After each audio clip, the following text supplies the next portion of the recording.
एक समय की बात है। एक छोटे से गांव में 3 अच्छे दोस्त रहते थे, अंशुल, सिया और राघव। ये तीनों बहुत ही जिज्ञासु और साहसी थे। उन्हें नए नए स्थानों को खोजने और रोमांचक कहानियों को सुनने का शौक था। एक दिन गांव के बुजुर्ग दादाजी ने उन्हें एक कहानी सुनाई। उन्होंने बताया कि गांव के पास एक घना और रहस्यमयी जंगल है, जहां जाने की हिम्मत बहुत कम लोग करते हैं।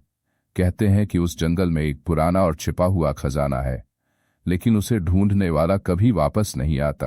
अंशुल, सिया और राघव ने जब यह कहानी सुनी तो उनके अंदर का साहस जाग उठा।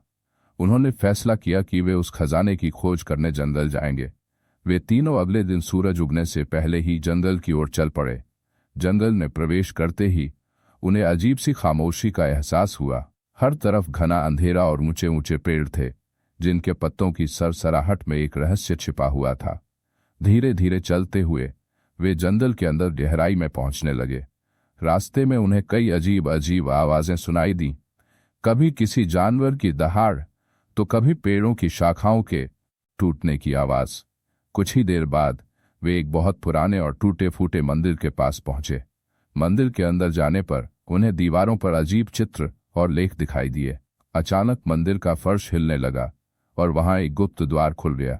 तीनों दोस्त उत्सुकता से उस द्वार के अंदर चले गए। अंदर घुसते ही एक ठंडी हवा का झोंका आया और द्वार अपने आप बंद हो गया। अब वे एक लंबी सुरंग में थे।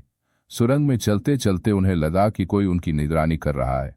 सुरंग के अंत में उन्हें एक चमकता हुआ खजाना दिखाई दिया, लेकिन जैसे ही उन्होंने खजाने को छूने की कोशिश की, वहां अचानक से एक भयानक आवाज गूंजने लगी। जो इस खजाने को लेना चाहता है, उसे पहले अपनी बुद्धिमानी साबित करनी होगी। आवाज सुनकर तीनों डर गए, लेकिन उन्होंने हिम्मत नहीं हारी। उन्होंने सोचा, यहां से बाहर निकलने का एक ही रास्ता है, इस पहेली को हल करना।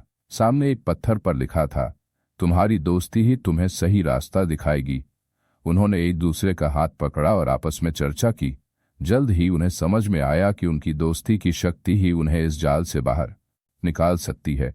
तीनों ने मिलकर पहेली को हल किया और अचानक से सुरंग में एक और दरवाजा खुल गया, जो बाहर की ओर ले जाता था।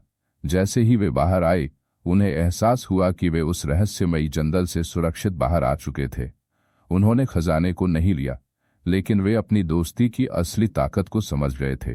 गांव लौटकर उन्होंने दादाजी को अपनी रोमांचक यात्रा के बारे में बताया और दादाजी ने उन्हें सिखाया कि असली खजाना साहस, बुद्धिमानी और सच्ची दोस्ती में ही छिपा होता है।